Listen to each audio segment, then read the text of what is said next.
What is vibin? This is Vish, and today I will be reacting to Sadhguru's video on the tragedy behind Charlie Chaplin's comedy. I'm a meditation coach and have been meditating for over 2 years and have guided hundreds of people in their meditation journeys. If you have any questions on how to start or how to begin, DM me on Instagram at VishVibez. Sadhguru has been a huge inspiration to the spiritual journey of the self, and I'm very grateful for him and all the amazing spiritual nuggets of wisdom and realizations and awakenings that have really just sprouted consciousness to the self. And with that, I'm just going to be using this video to share what I learned from the video and just really reflect on things that might pop up to you and potential questions that I may answer or just have, and then maybe you can relate.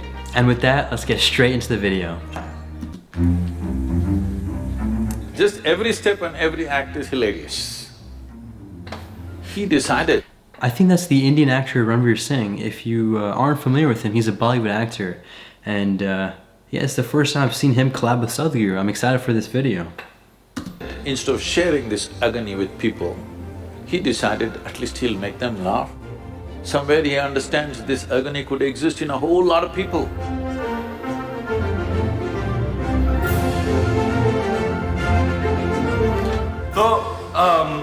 So you know, there's light, darkness, black, white, yes, no. I'm loving the glasses of that. I always find the universe to be in some kind of dichotomy, you know. And in what sense are you calling it as a dichotomy? Like, whatever, like when I have these thoughts, I'm like, there's always two things at play, you know, in every aspect of life, the duality, big, small, there's always an opposite. Can you elaborate on that?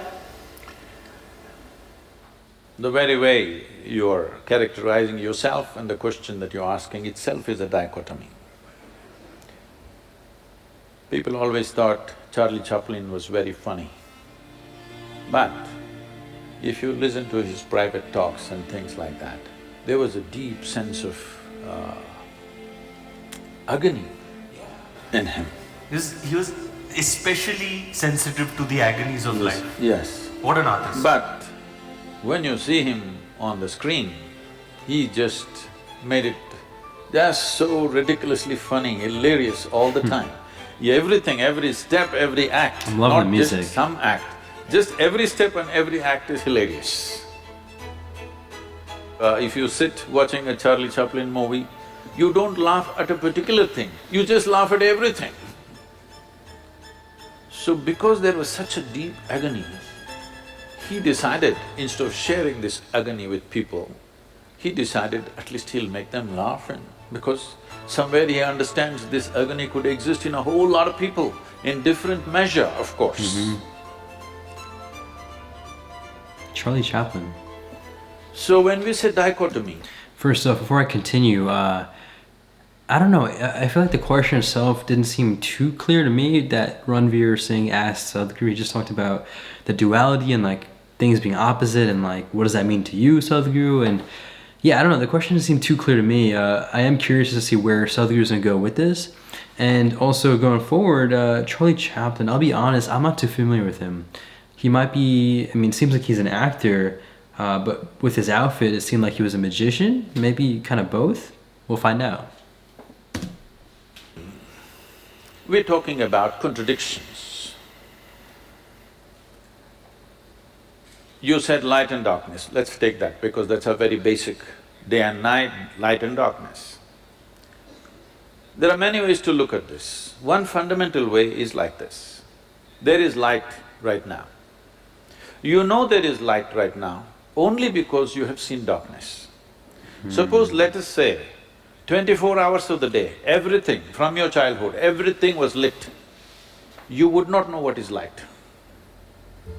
So you know light only because in some way you have tasted darkness. You know what is white only because you've seen the black. You know what is a man only because you've seen a woman. You know what's a day only because you've seen a night.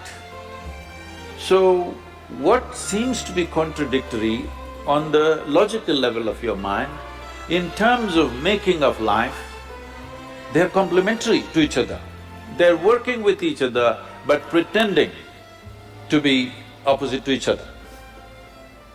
This is why in this culture, everywhere in the world, not just here, in one way or the other they figured this and they made it in so many ways. They called it yin and yang, here we called it Shiva Shakti.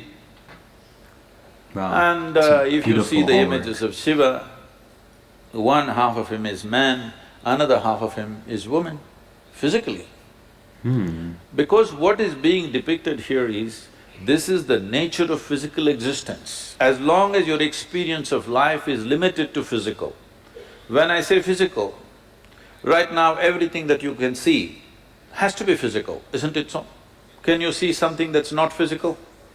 Can you hear something that's not physical? Can you smell, taste or touch that which is not physical? Or in other words, your entire experience of life is physical, even your thought and emotion is physical. We can measure it today. We can measure your thought and emotion, that means it's physical. So your whole experience of life is limited to the physical dimension of the existence. And the very nature of physicality can only happen with this. Even if you take the basic electric charges, there is a positive and a negative. Without that, it will not work. If you take an atom, there are positives and negatives. So the very construction of physical nature is between two opposites or two complementary dimensions of life. So when you live here, if you live here with the necessary perception, in a very brief amount of time, one can realize this contradiction or this complementary nature of these two things can go on playing endlessly upon you without taking you anywhere. When you realize that the physical will not get you anywhere, that is when you turn spiritual. It does not mean you rejected the physical. You're still living in the body, you're still living in this world. It is physical, but this is the longing of every human being. It's not just some spiritual person. Every human being is trying to touch something beyond what they are right now. If you know money, you're just thinking more money. If you know power, you're thinking more power. If you know pleasure, you're thinking more pleasure. If you know love, more love. If you know knowledge, more knowledge. Whatever it is, you're always trying to touch something more. If it finds this longing to become something more, if it finds a very basic physical expression, we call this sexuality. All you're trying to do is be something more than what you are. Something that's not you, you're trying to make it a part of yourself. If it finds an… I just want to make a real quick remark, and the way he mentioned sexuality, it's really nice to see how he breaks down the stigma, because a lot of the people in general tend to either have a really dirty view of it or a very inappropriate view of it.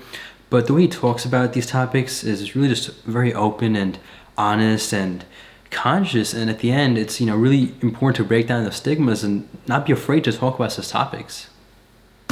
An emotional expression, we call this love. Once again, emotionally you're trying to make something that is not you as a part of yourself. If it finds a mental expression, it gets labeled as greed, ambition, conquest or simply shopping. Something that's not you, you're trying to make it yourself. But if it finds a conscious expression, then we call it yoga. Yoga means union. Yoga doesn't mean twisting and turning. Yoga means union. Why do you have to know union? Because that's the nature of the existence. On the surface, it seems contradictory. If you go deep enough, suddenly it is not contradictory. So wow, that was a very interesting video. It started off with the question of duality and then progressed into talking about the comedy of Charlie Chaplin, and then eventually concluding with the idea of desire and yoga. Overall, this was a very packed video. There were so many different topics being expressed, and I very much enjoyed this video, to say the least. And just to highlight the main points that I took away from this video, the first thing is the idea of duality and how things have opposites that are also complementary in a way, which is what he describes. And it's really interesting. I love the analogies, whether it was lightness and darkness. That really stuck out to me. Also happiness and sadness. You can only know sadness after feeling happiness, and you can only know happiness after having felt sadness, and you can only feel sadness after having felt happiness. And so it's really, really beautiful to see the way he was able to talk about those things, and even the light, right? You only know the light when you know the darkness. And the point of that is it's really, important to understand how the life that we live in itself is all about duality, and things won't ever just be one way, and both have things to be appreciative for. The night is a great time to reflect, to journal, to get the rest for the body. The day is a great way to explore the outside and so on. And so there's really no better or worse. Again, it really comes down to the idea that it's all about being conscious. There is no better or worse, no superiority or inferiority, all about being conscious. And I really very much loved how he talked about Charlie Chaplin. Again, like I said, I don't know too much about him, but what I did understand from him is that it seems like he was a very miserable type of dude, but at the same time he wanted to just spread joy to the world because he knew that people had their own forms of misery, and I very much applaud that. It's a very honorable thing. When you go through something difficult, the least you'd want to do is help others with their problems, and I very much admire what he did. And this all kind of wraps into the concept I've actually learned from Eckhart, and it's the idea of acceptance.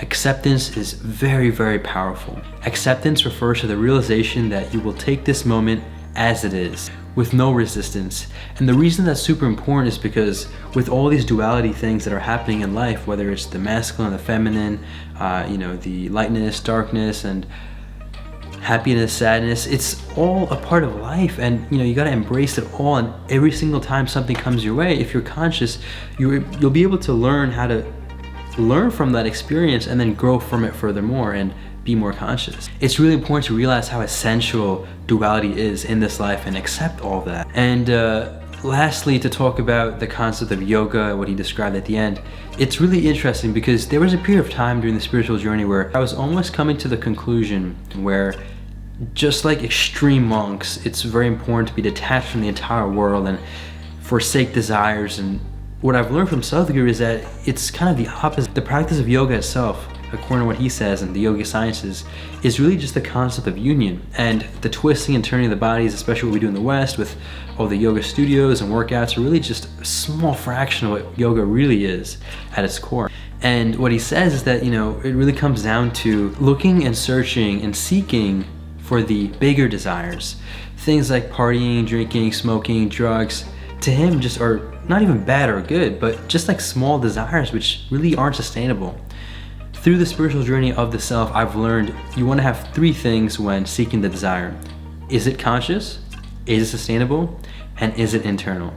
Because if it's not internal, then you're always going to be reliant on something external, and anything that's external you can never depend on. Is it sustainable? The reason why that's super important is because if you were to have something that you really want and then you can use it for, let's just say, a week or 2 weeks, but then after that it just goes away or it doesn't feel as great, it's not sustainable. And thirdly, more importantly, is it conscious? Does it help bring about more awareness and more growth to that conscious? And when you ask yourself these three questions when pursuing any desire, if it answers and checks off all three, I personally, from the experience I've had so far, would recommend to go full out on that desire and embrace it. Thank you so much for watching this video on the tragedy behind Charlie Chaplin's comedy. I really do appreciate you taking the time to watch the reflection and the breaking down of parts of the video. And if you have any questions about meditation, about the spiritual journey, don't hesitate to reach out at VishVibez on Instagram. And with that, thank you so much for watching again. Take it joyfully, stay conscious, and make it your day.